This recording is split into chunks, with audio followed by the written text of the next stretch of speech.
Hello friends, welcome to my channel. कैसे हैं आप सब लोग? उम्मीद करती हूँ आप सब लोग बहुत अच्छे होंगे और अपने घर में खुशहाल होंगे।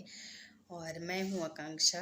और आज जो है मैं आप लोगों के साथ में अचार की रेसिपी शेयर कर रही हूँ। तो ये भरवा लाल मिर्च का अचार है और इसी टाइम पे इसका मतलब सीज़न रहता है। इसी टाइम पे ये मिर्चें मार्केट में मिलती हैं।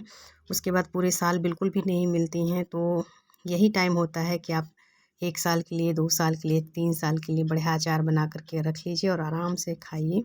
और बहुत ही टेस्टी अचार बनता है। तो मैं जो है इसको अपने तरीके से बनाती हूँ। वैसे अलग-अलग शहरों में, अलग-अलग घरों में अलग तरीके से बनता है, लेकिन जो मेरा तरीका है मैं वो आप लोगों के साथ में शेयर कर रही हूँ। तो इस सबसे पहले जो है मैंने मिर्चें मार्केट से मंगा ली थी। इसके बाद इसको अच्छी तरीके से धुल करके और साफ़ कपड़े से पोंछ लिया है। और फिर इसको जो है 1 दिन की बढ़िया धूप दिखा देंगे तेज़ वाली। और इस टाइम पे तो हवा चल रही है, धूप भी हो रही है, तो बहुत ही जल्दी ये तैयार हो जाएगा। तो मिर्चों में तो मैंने मतलब 1 दिन की धूप लगाई थी। उसके बाद जो है बारी आती है मसाला बनाने की। तो मसाले में मैं आपको दिखा देती हूँ कि मैंने क्या-क्या चीज़ें ली हैं। यहाँ पे 1 पाव धनिया है, जो सूखा वाला धनिया होता है, साबुत वाला वो है। और बाकी मसाले जो हैं मैंने इस तरीके से पैकेट वाले मतलब ऑनलाइन बिग बास्केट से ऑर्डर कर दिए थे। तो ये सारी चीज़ें आ गई हैं। तो मैं यहाँ पर आप लोगों को बता भी दूँगी और मैं लिख कर के मेंशन भी कर दूँगी। तो अभी जो मैंने दिखाया वो पीली वाली सरसों थी, ये है काली वाली राई और उससे पहले मैंने आपको सौंफ दिखाया था। तो ये सब कुछ मैंने इस तरीके से पैकेट वाला ही मँगाया था और जितना मुझे ज़रूरत है वो मैं अभी बाद में प्लेट में निकाल के आपको दिखा दूँगी। और ये कलौंजी है और कलौंजी और जो प्याज के बीज होते हैं वो अलग-अलग होते हैं। मतलब बहुत लोग कलौंजी को ही ऑनियन सीड समझ लेते हैं, लेकिन वो नहीं होता है, वो अलग-अलग होता है। और ये एक जो है रामदेव की हींग भी मँगाई है, क्योंकि अचार में हींग बहुत ज़रूरी है। यहाँ पे मैंने सारी चीज़ें निकाल के रख ली हैं। तो 1 पाव धनिया है और ये सौंफ जो मैंने पैकेट मँगाया था वो मैंने पूरा पैकेट ले लिया है। शायद 200 ग्राम के आस-पास रहा होगा। और ये अजवाइन है, मेथी है और जीरा है। तो ये सारी चीज़ें जो हैं, ये मेथी, जीरा, अजवाइन, ये 50-50 ग्राम के मेजरमेंट में होएँगी। तो ये मैंने ले लिया। वैसे मैं अंदाज़े से ही लेती हूँ, जितना मैं धनिया लेती हूँ उससे थोड़ा-सा सौंफ रहता है, मतलब उससे थोड़ा कम। और उसके बाद जो है उसका आधा-आधा जो होता है, मैं जीरा, अजवाइन और मेथी लेती हूँ। तो ये जो कॉम्बिनेशन होता है बहुत अच्छा रहता है, अचार बिल्कुल परफ़ेक्ट बनता है।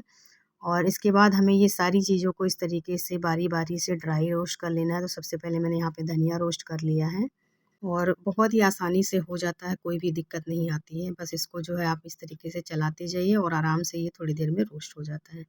जैसे इसमें थोड़ी-सी चटकने की आवाज़ आने लगे, वैसे ही इसको आपको हटा लेना है आँच से। तो यहाँ पे हमारा धनिया देखिए कलर भी चेंज हो गया है और ये जो है इसमें से खुशबू भी आ रही है और चटकने की आवाज़ भी आ रही है। तो बस अब इसको जो है दूसरे बर्तन में हम निकाल लेंगे और इसी कढ़ाई में जो है हम बाकी जो चीज़ें हैं, मतलब जो हमारे मसाले हैं उनको हम भून लेंगे। तो ये जो महीन वाले मसाले होते हैं इनको हमें अलग भूनना होता है, नहीं तो फिर जो अगर हम धनिया के साथ डाल देंगे तो ये चीज़ें नीचे जलने लगती हैं और धनिया हमारी अच्छे से रोस्ट नहीं हो पाती है। तो ये जो बारीक वाले मसाले हैं, सौंफ, जीरा और अजवाइन, मेथी, इनको मैंने अलग से इस तरीके से रोस्ट किया है और देखिए कितना बढ़िया इसका कलर आ गया है। तो इसे भी उसी मतलब धनिया में ही निकाल के रख लेते हैं, ये देखिए। और इसके बाद जो है और जो मसाला है वो भी हम इसी में ड्राई रोस्ट कर लेंगे। और ये है कलौंजी। तो कलौंजी को हमें बहुत ज़्यादा भूनना नहीं है, इसको सिर्फ थोड़ा-सा गरम करना है, क्योंकि मसालों में मतलब थोड़ा बहुत मॉइस्चर होता है, तो इसलिए थोड़ा-सा ये गरम हो जाएगा ना, तो अगर मॉइस्चर होगा भी इसके अंदर, थोड़ी भी नमी जो है होगी, तो वो सूख जाएगी। और बस इसको थोड़ा-सा गरम करके और हमें हटा लेना है। इसको ज़्यादा भूनेंगे तो ये कड़वी हो जाएगी। इसके बाद ये है पीली सरसों। तो ये मैंने पूरा 100 ग्राम जो था वो ले लिया है। और 100 ग्राम ही काली वाली राई थी, तो वो मैंने पूरा नहीं लिया है, उसका मैंने हाफ़ ले लिया, करीब 50 ग्राम के आस-पास।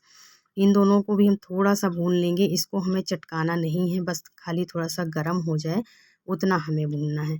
या फिर आप चाहें तो इसको कच्चा भी डाल सकते हैं, कोई दिक्कत नहीं होती है।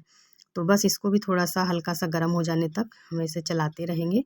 उसके बाद जो इसको भी निकाल कर के दूसरे बर्तन में हम रख लेंगे। और इसके बाद जो है मैं यहाँ पे जो सूखी लाल मिर्च होती है वो भी भून रही हूँ इसमें मिलाने के लिए। आप चाहें तो जो पिसी हुई लाल मिर्च आती है मार्केट में उसको इस्तेमाल कर सकते हैं, लेकिन मैं ये वाली डाल रही हूँ जो साबुत वाली होती है। तो इसको भी थोड़ा-सा मैंने इसे ड्राई रोस्ट कर लिया है और बस इन सारे मसालों को हम रख देंगे थोड़ा-सा ठंडा होने के लिए।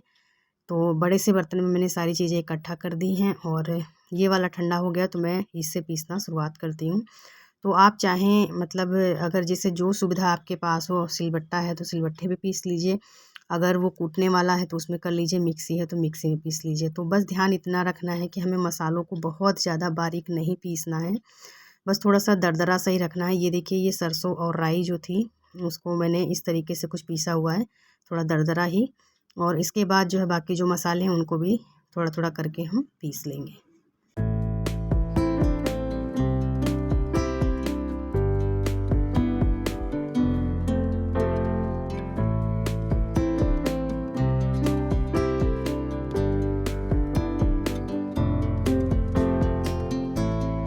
और ये मैं दिखाना भूल गई थी, मैंने थोड़ी-सी काली मिर्च भी भून के डाल दी थी इसके अंदर। तो यहाँ पे देखिए हमारे सारे मसाले जो है पीस गए हैं, इसको मैंने एक जगह इकट्ठा कर लिया है और सब आपस में अच्छे से मिक्स कर देंगे, क्योंकि हमने जो है बारी-बारी से पीसा था तो मिर्ची वगैरह थोड़ा-सा अलग-अलग दिख रही थी। और ये जो हमने राई और सरसों पीसी थी वो है, और ये जो हमने कलौंजी ली है, कलौंजी को हमें पीसना नहीं है, ऐसे हम साबुत डालेंगे। तो यहाँ पे मैंने बड़े बर्तन में सारा मसाला जो है एक जगह कर लिया है और इसके अंदर सारी चीज़ें डाल रही हूँ मैं। तो ये मैं डाल रही हूँ हींग, और इस अचार में हींग भी ज़्यादा डाली जाती है, तभी अच्छा स्वाद आता है। तो ये सारी चीज़ें मिला कर के अच्छी तरीके से हम देख लेंगे कि मतलब क्या-क्या चीज़ें अब हमें डालनी है और कितना हमारा मसाला रेडी हुआ है। तो थोड़ा-सा इसको मैंने मिक्स कर लिया, उसके बाद अभी कुछ चीज़ें और हैं जो डालनी हैं। तो इसके लिए यहाँ पे ये मैं थोड़ा-सा हल्दी डाल रही हूँ, थोड़ा-सा अच्छा कलर आए बस इसलिए मैं डाल रही हूँ। आप चाहें तो डालें, ना चाहें तो मत डालें। इसके बाद जो है यहाँ पे मैं मतलब ये 100-100 ग्राम के 2 पैकेट आमचूर के थे, तो ये मैं पूरा डाल रही हूँ इसके अंदर, दोनों पैकेट डाल रही हूँ क्योंकि हमें थोड़ी खटास अच्छी चाहिए। और इसके बाद जो है मैं यहाँ पे नमक डाल रही हूँ, तो नमक आपको अपने टेस्ट के हिसाब से डालना पड़ेगा, जैसे आप कम खाना चाहते हैं या ज़्यादा खाना चाहते हैं तो उस हिसाब से। बस एक चीज़ का ध्यान रखना है कि कोई भी हम अचार बनाते हैं तो अचार में थोड़ा-सा नमक ज़्यादा डाला जाता है, तो उस हिसाब से आप देख लीजिएगा। यहाँ पे मैंने सारी चीज़ें डालने के बाद में इसको अच्छी तरीके से मिक्स कर दिया है, और फिर मैंने थोड़ा-सा टेस्ट किया तो मुझे नमक कम लग रहा था, खट्टा भी कम लग रहा था, तो मैंने थोड़ा-सा जो आमचूर बचा लिया था वो डाल दिया है और थोड़ा-सा नमक और डाल दिया है। फिर इसको अच्छी तरीके से हाथों से मिक्स कर लिया, क्योंकि चम्मच से इतना अच्छा मिक्स हो नहीं पाता है। तो हाथों से मैंने अच्छी तरीके से सारे मसाले को मिक्स कर लिया। फिर जो ज़्यादा मसाला है उसको मैं एक डब्बे में भर के रख रही हूँ, क्योंकि थोड़ा-थोड़ा सा इस्तेमाल करेंगे, ज़रूरत होगी तो मैं फिर से इसको डाल लूँगी। और ये वाला जो मसाला है इसको आप सूखा बना कर के रख लीजिए, बाद में आप किसी भी तरह के अचार में इसको यूज़ कर सकते हैं, या फिर कोई भी तरह का आप भरुआ बनाते हैं उसमें आप इसको इस्तेमाल कर सकते हैं।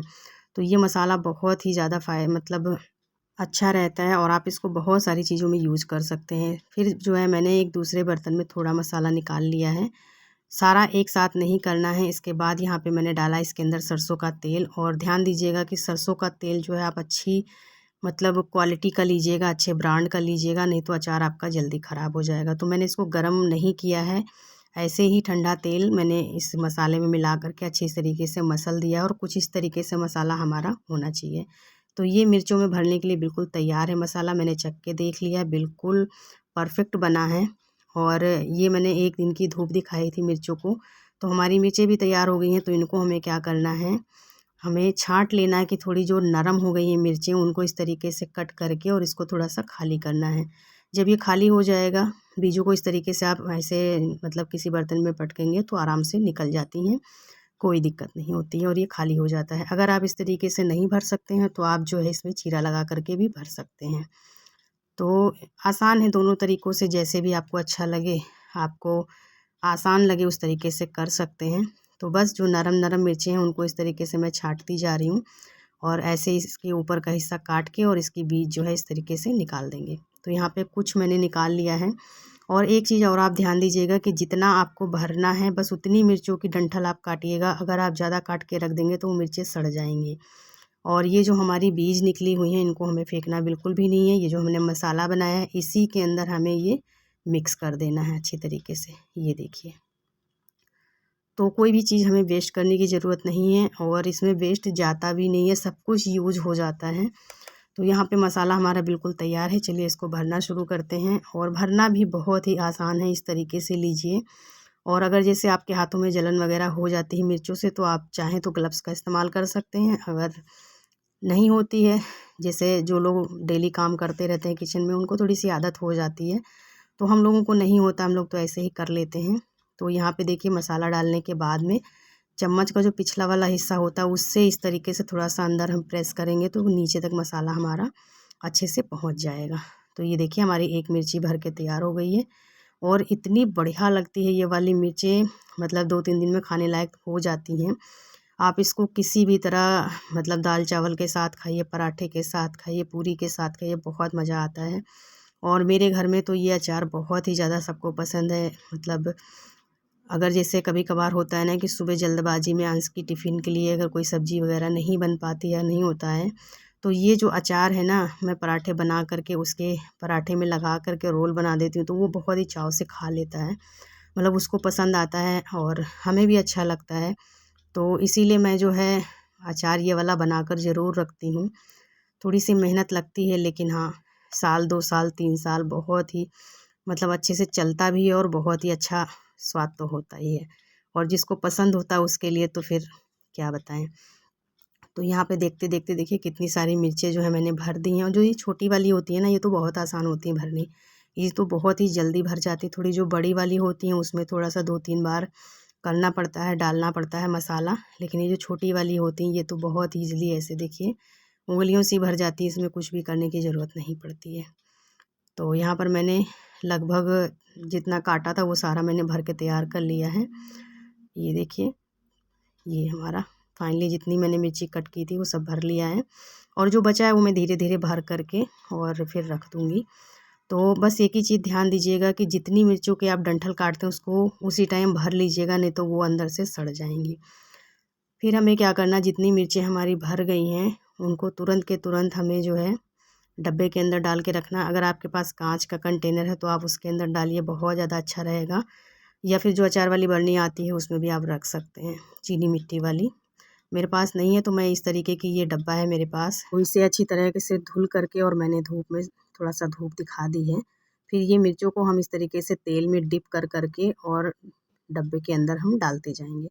तो ये वाला जो अचार होता है इसके अंदर बहुत ज़्यादा ऑयल की ज़रूरत नहीं होती है। जैसे अगर आपको ज़्यादा दिन रखना है, 2-3 साल रखना है, तो आप इसमें ऑयल डालिए ज़्यादा। अगर आपको 1 ही साल रखना है तो इसमें ऑयल डालने की बिल्कुल भी ज़रूरत नहीं पड़ती है। तो यहाँ पे देखिए जितनी मिर्चें मैंने भरी थी वो सारी मैंने इस तरीके से तेल में डिप करके और डब्बे के अंदर डाल दी है। इसके बाद थोड़ा-सा इसको इस तरीके से हिला देंगे कि ये आराम से अपनी जगह पे बैठ जाएँ, और फिर जो है इस पे ढक्कन लगा करके और इसको हम रख देंगे। तो इन मिर्चों को आप भरने के बाद में कम से कम 1 हफ्ते की धूप दिखा दीजिए। उसके बाद आप इसको कम से कम 2-3 सालों तक आराम से रख के खा सकते हैं। मतलब जब तक आपका ख़त्म होगा तब तक ये ख़राब नहीं होगा, और जब तक आप स्टोर करना चाहें 2-3 साल तक आराम से चल जाता है। अगर आपने अच्छे तेल का इस्तेमाल किया है तो ये बिल्कुल भी ख़राब नहीं होगा।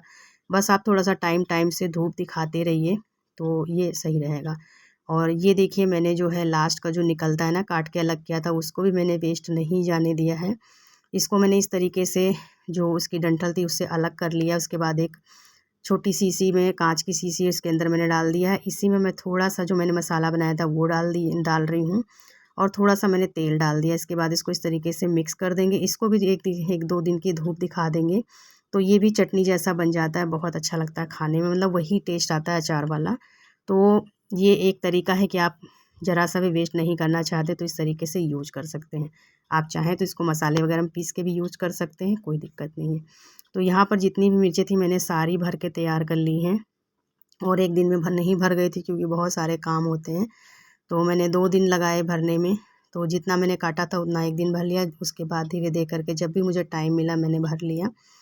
तो 2 दिन में मैंने ये तैयार किया है, और दोनों डब्बों में मैंने इस तरीके से डाल दिया है, और बस अब इसको ढक्कन लगा करके और जो रख देंगे, और जो है इसको करीब 1 हफ्ते रोज़ जो है धूप हम दिखा लेंगे, और उसके बाद जो है इसको आप आराम से स्टोर करके रखिए, कोई टेंशन नहीं होती है, और जब जी चाहे आप इसको इस्तेमाल कीजिए जब। और यकीन मानिए फ्रेंड्स, जिसको भी आप ये अचार बना के खिलाएंगे ना, वो आपकी तारीफ़ किए बिना नहीं रह पाएगा। बहुत ही अच्छा अचार बनता है। तो फ्रेंड्स, अगर आपको रेसिपी पसंद आई हो तो प्लीज़ लाइक कीजिएगा, और चैनल पे पहली बार आए तो प्लीज़ सब्सक्राइब कर लीजिए बेल आइकन के साथ में। चलिए मिलते हैं आप लोगों से नेक्स्ट वीडियो में एक नई रेसिपी के साथ, एक नए ब्लॉग के साथ, एक नए दिन के साथ। Thank you for watching. Bye.